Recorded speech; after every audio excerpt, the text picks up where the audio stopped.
Across Africa, getting elected is becoming an expensive business, and critics are warning that it's pricing out capable leaders and fueling corruption. In Accra, in Ghana, a major regional convening on the financialisation of politics in Africa has brought together government officials, anti-corruption bodies, electoral experts, as well as civil society to try and confront this growing role of money in politics. It follows a landmark UN resolution on political finance transparency adopted late last year and comes as the African Union is working on a continental model law on political financing. I spoke to one of the delegates, Professor Henry Kwasi Prempeh, Executive Director of the Ghana Center for Democratic Development. He's a legal scholar and one of the continent's leading voices on constitutional governance. So let's start with this. I mean, this high-level regional convening is built around the premise that one of the greatest threats to democracy today isn't just how people vote, but how politics is financed. Why has the financialization of politics become such a defining challenge for democratic governance in Africa? So recently, Afrobarometer, of course, Afrobarometer being this African-led Pan-African research network that's been doing, consistent research almost on an annual basis on democracy and governance and the like.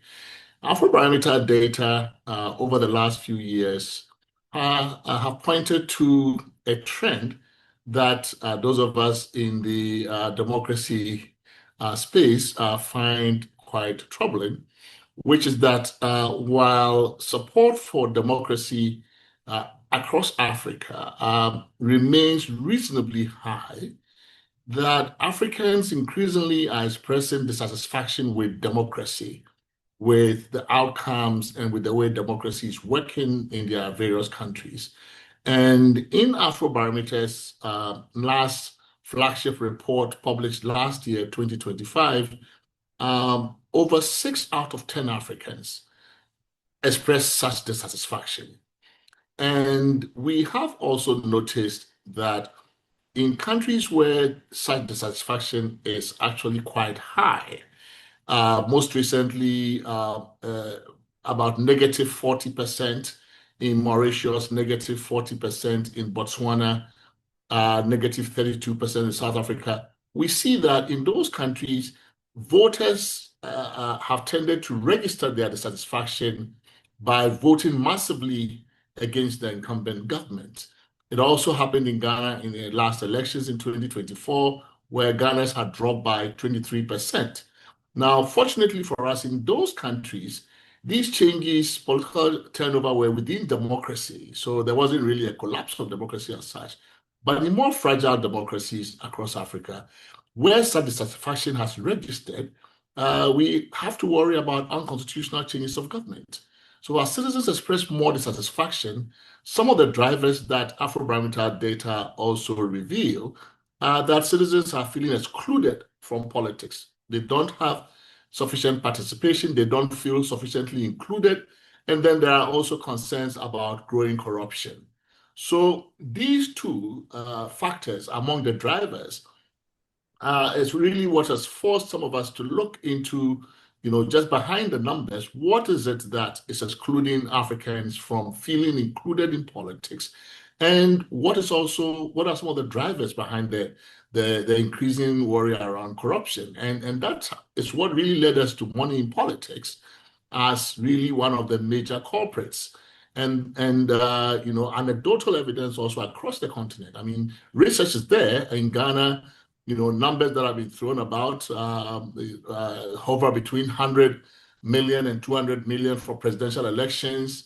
And then even at yesterday's opening, some of the political insiders, some of the politicians were saying that some of the numbers that researchers in Ghana were mentioning had grossly understated the number, that they were spending a whole lot more to get into elective office.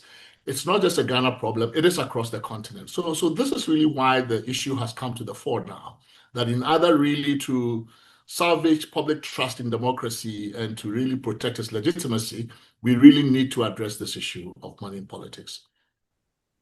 So this convening takes place following the adoption of the UNCAC Resolution 11.7 and the African Union's ongoing work to develop a model law on political financing. What makes this moment different from previous reform efforts? I think there are a confluence of factors that really, for us, makes us believe that this is the moment. I mean, I mentioned the resurgence of unconstitutional changes of government on the continent, manifested most profoundly in the return of coup d'etat. This is a major source of worry for many of us, as well as for the AU, that has really has had a hard time grappling with this problem. So these are more or less, we take Afrobarometer data and the research that is coming as early warning and really as really the right moment to intervene before things go bad. We have also noted that there is a softening in intolerance of military coups, a softening in a rejection of military coup as an alternative to democracy, especially among the youth. And Afrobarometer really supports that.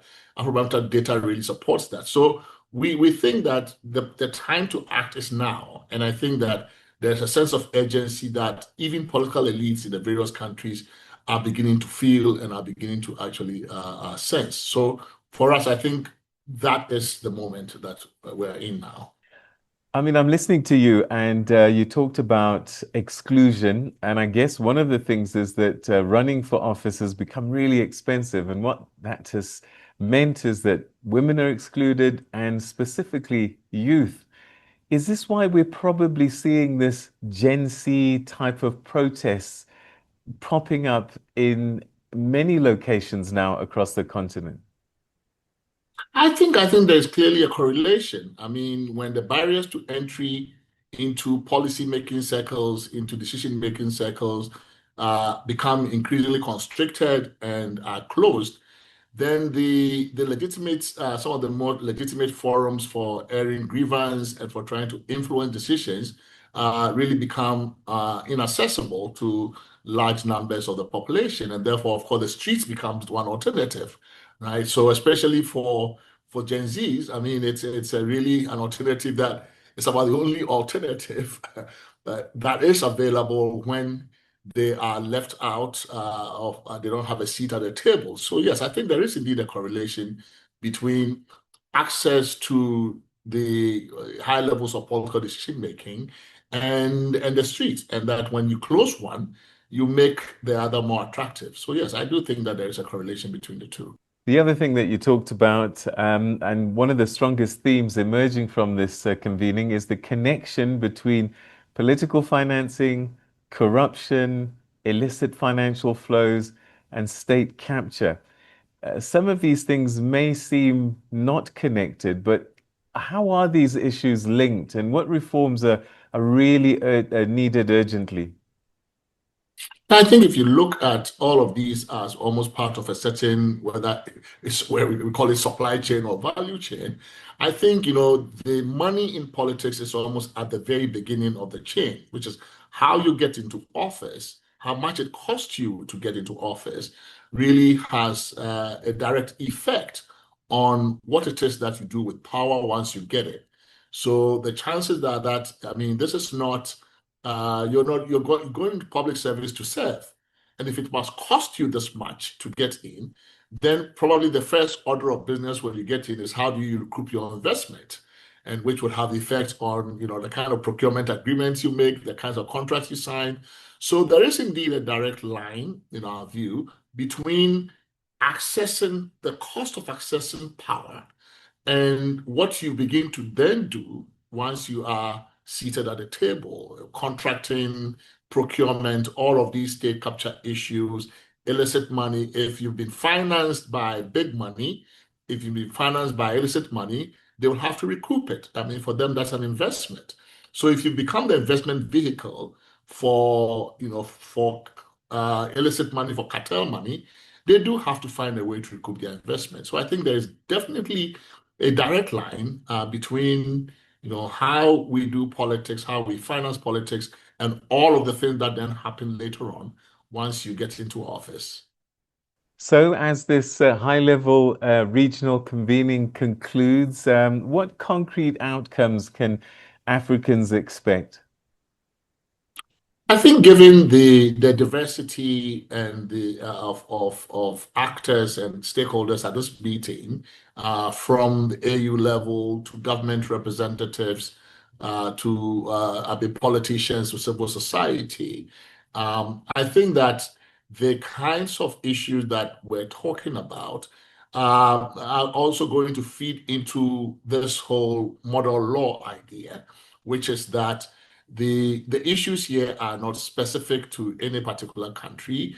And even in terms of the effects, we've talked about illicit money. Some of these are transnational flows. Some of these are cartels, drug cartels, illicit kinds of cartels. So the considerations are transnational, cuts across many countries. So it's just fitting that the AU sitting at that continental level will give us some kind of a framework into which we can all then plug. We can then source principles, common principles out of these model law. And so what we're expecting from the Accra meeting is, of course, a declaration of commitment to this, and then to really back the AU to come up with this model law. Because we're starting at this level, it also gives it ownership. It allows all of us to say that this is something that really was a bottom-up kind of effort. So once the model law comes, then it would be easier, I think, to domesticate it within the various national jurisdictions. Kwasi Prempeh, it's been a pleasure talking to you. Thank you so much indeed for joining us on Channel Africa and sharing your insights on this very critical issue being discussed. Thank you, Pisa, for having me. This was a wonderful opportunity. Thanks a lot.